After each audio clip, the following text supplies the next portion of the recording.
ABC 10 News starts now with breaking news. Breaking news, a quiet night downtown ends in sirens and gunfire. Police say they shot a man who was walking around with a knife on G Street at 3rd Avenue.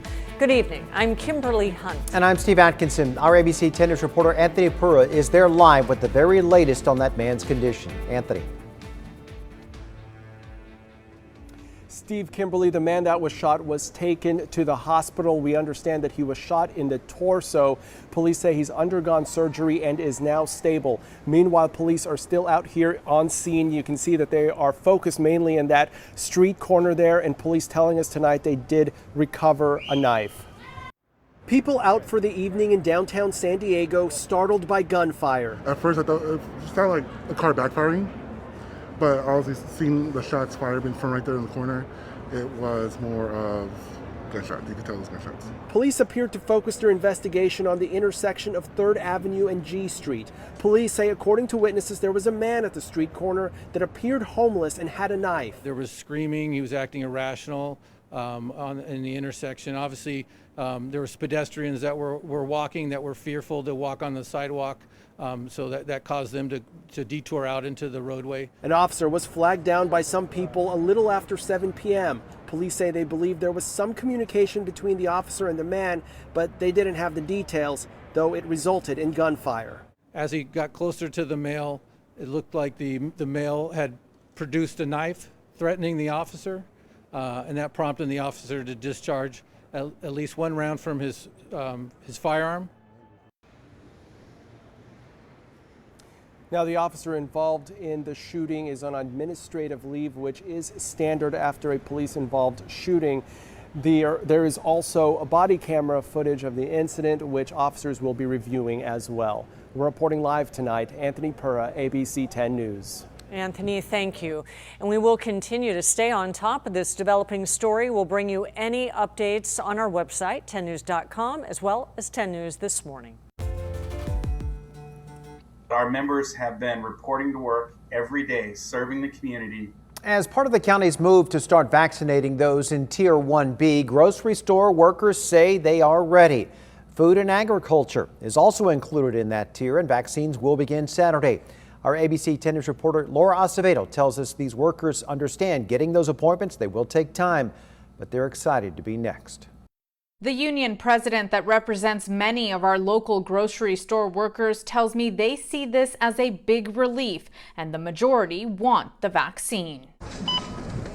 Another group of essential workers will be eligible for the COVID-19 vaccine as early as Saturday. Finally, I'm so happy. You have no idea. Diana Stewart is a grocery store worker at Food 4 Less in central San Diego. It's good to know that now we can have this vaccine and we could feel okay. Stewart has asthma and says it's been stressful not knowing if the person she's helping at the grocery store has the virus. I don't have to worry as much. That doesn't mean I'm not going to still be safe or be a little cautious about where I go. Food and agriculture workers are included in Tier 1B, which also includes emergency services like police officers and child care and education like teachers. Todd Walters is the president of the United Food and Commercial Workers Union, Local 135. Our members have been on the front lines the whole time. Walters says workers put themselves at risk every day, sometimes dealing with those who challenge mask-wearing rules. Hundreds of workers in the union got sick. At their peak in January, over 600 cases. She asked somebody to put her mask on. The person was angry, didn't want to do it. That person later went outside and called the police and reported this person for harassing them. Vaccines for food and agriculture workers will be done through the county's website. County officials are asking for patience as this new category opens up. I've learned patience. I think all of us have with the whole COVID. We don't have a choice. Laura Acevedo, ABC 10 News. The county reported another 519 cases today, while our test positivity rate went down to just 3%. Another 30 people have lost their lives to COVID, bringing that total to 3,260. Pharmaceutical companies are trying to stay one step ahead of emerging variants. They're modifying existing vaccines, and the latest variant was discovered in New York City. Studies show it shares a mutation with the more contagious Brazilian and South African variants. I'm concerned about this new variant, quite concerned. It's carrying certain very important mutations that would allow it to infect people who already have protection against the previous variant.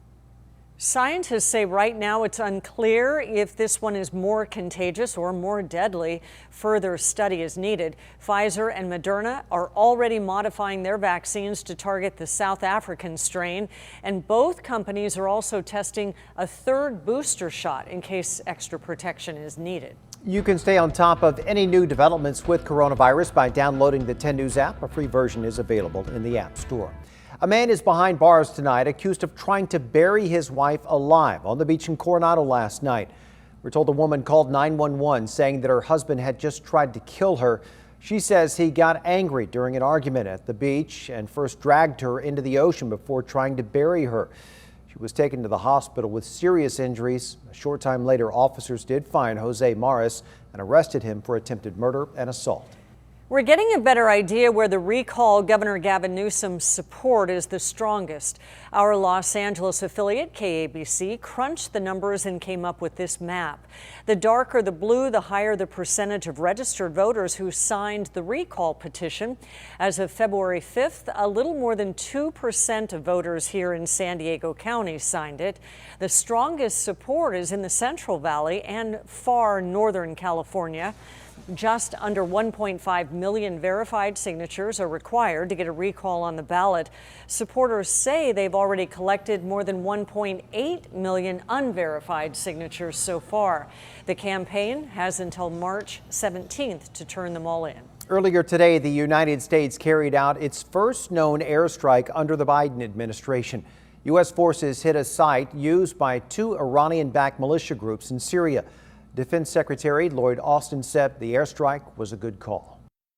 We're confident in the target that we went after. We know what we hit, and we're confident that that target was being used by the same Shia militia that conducted the strikes.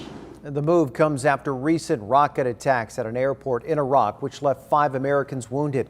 It also comes as the U.S. and Iran continue talks about Iran's nuclear program. Secretary of Defense General Lloyd Austin toured two San Diego-based aircraft carriers today.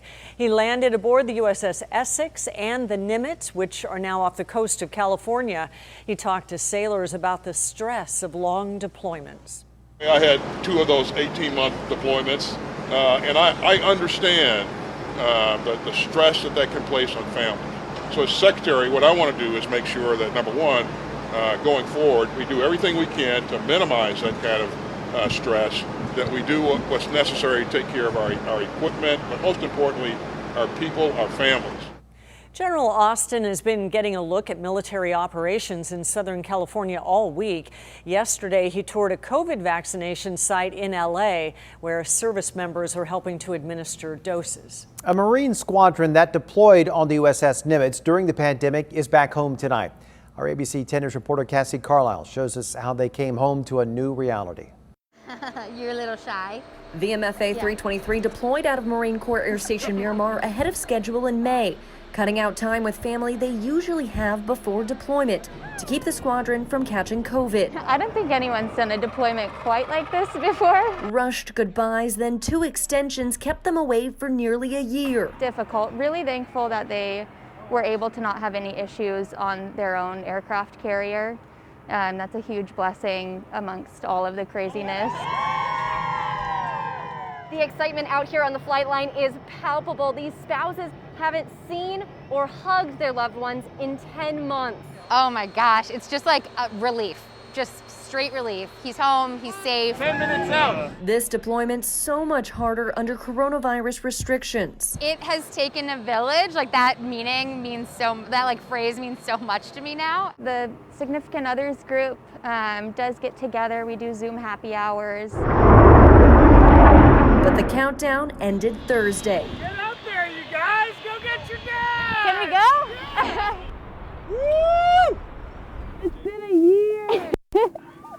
Our Marines getting reacquainted, meeting new four-legged members of the family, and catching up with their babies. I mean, a little nervous, but I mean, it'll be fine. We've kind of been in our own bubble away from everything, so it almost feels like it hasn't happened to us yet. With a new mission back home, their spouses leading them into the new normal and catching up on some quality time. Cassie Carlisle, ABC 10 News. Happy they're all home. This was the last carrier deployment for the F/A-18 squadron before switching over to the Navy's newest jet, the F-35.